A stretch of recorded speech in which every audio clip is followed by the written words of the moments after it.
इससे पहले कि हम डीएनए में अगली खबर का विश्लेषण करें, मैं आपसे एक बात कहना चाहता हूं। आपने ध्यान दिया होगा कि हमारे देश में लोग अक्सर रियल लाइफ हीरोज को या तो आसानी से भुला देते हैं या फिर उनका जिक्र करना भी जरूरी नहीं समझते। हालांकि धीरे धीरे ही सही अब ये सोच बदल रही है। जब से उरी में आतंकवादी हमला हुआ है, तब से लेकर आज तक देश के 132 करोड़ लोगों का खून खौल रहा है।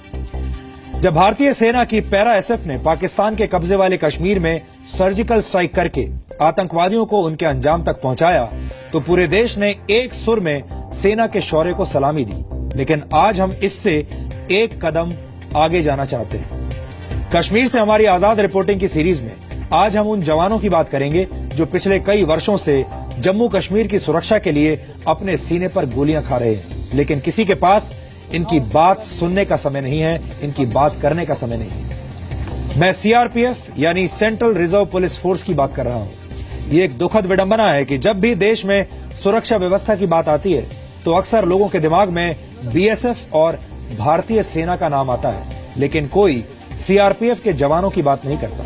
पूरे देश में सीआरपीएफ के 4 अलग अलग जोन हैं, जिसमें Jammu Kashmir zone, central zone, north east zone और सदर्न जोन शामिल है। पूरे भारत में सीआरपीएफ के जवानों की तैनाती होती है। किसी भी मुश्किल की स्थिति में जरूरत पड़ने पर सबसे पहले सीआरपीएफ को ही बुलाया जाता है। सीआरपीएफ भारत का सबसे बड़ा केंद्रीय सशस्त्र पुलिस बल है। सीआरपीएफ कई वर्षों से देश के अलग अलग हिस्सों में मुश्किल लड़ाइयों में शामिल रहा है। कई बार सीआरपीएफ ने भारतीय सेना के साथ मिलकर युद्ध भी लड़े। 1980 के दशक के दौरान पंजाब में आतंकवाद को रोकने में सीआरपीएफ ने अहम भूमिका निभाई थी। 90 के दशक के दौरान इसी प्रकार की स्थिति का सामना सीआरपीएफ ने त्रिपुरा में भी किया। वर्ष 1998 में जम्मू कश्मीर की सुरक्षा व्यवस्था को ध्यान में रखते हुए वहां पर भी सीआरपीएफ की तैनाती की गई, और ये वो दौर था जब जम्मू कश्मीर में आतंकवाद अपने चरम पर था। सीआरपीएफ को अलग अलग तरह की जिम्मेदारी दी जाती है, जिनमें भीड़ को नियंत्रित करना, दंगों पर नियंत्रण करना, आतंकियों को मार गिराना या उन्हें हटाने का ऑपरेशन करना, माओवादियों से निपटना, हिंसक क्षेत्रों में चुनावों के दौरान बड़े पैमाने पर सुरक्षा व्यवस्था के लिए राज्य पुलिस के साथ समन्वय बनाना, वीआईपीज और देश में मौजूद महत्वपूर्ण प्रतिष्ठानों की सुरक्षा करना, युद्ध काल के दौरान आक्रामक तरीके से लड़ना और प्राकृतिक आपदाओं के समय में बचाव और राहत कार्य करना।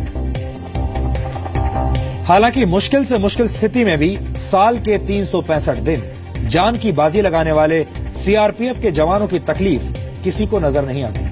अब तक सीआरपीएफ के 1997 बहादुर जवानों ने देश की सेवा करते हुए अपने प्राणों का बलिदान दिया है। वर्ष 2016 में जम्मू कश्मीर में तैनात सीआरपीएफ के 11 जवानों ने अपने प्राणों की आहुति दी है।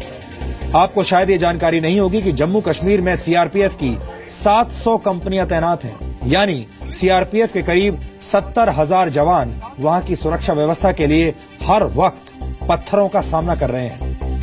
आतंकवादी बुरहान वानी के एनकाउंटर के बाद हुई हिंसा में सीआरपीएफ के 2500 से ज्यादा जवान गंभीर रूप से घायल हुए हैं। इस दौरान पत्थरबाजी, पेट्रोल बम और केरोसिन बम से हुए हमलों में सीआरपीएफ के 43 जवान बुरी तरह से जख्मी हुए। जो वीर जवान देश की सुरक्षा के लिए अपना सर्वोच्च बलिदान देने को तैयार है, उस पर हमें गर्व होना चाहिए। फिर चाहे वो जवान सेना का हो, बॉर्डर सिक्योरिटी फोर्स का हो या फिर सेंट्रल रिजर्व पुलिस फोर्स का हो। जवान जवान होता है, हमें इस बात का ख्याल रखना होगा। कश्मीर में सीआरपीएफ बहुत मुश्किल हालात में काम कर रही है, और आपने ये भी देखा होगा कि हमारे देश के मीडिया ने पत्थरबाजों के इंटरव्यू तो बड़े चाव से लिए, लेकिन सीआरपीएफ के जवानों के पास उनके घाव देखने के लिए कोई नहीं पहुंचा।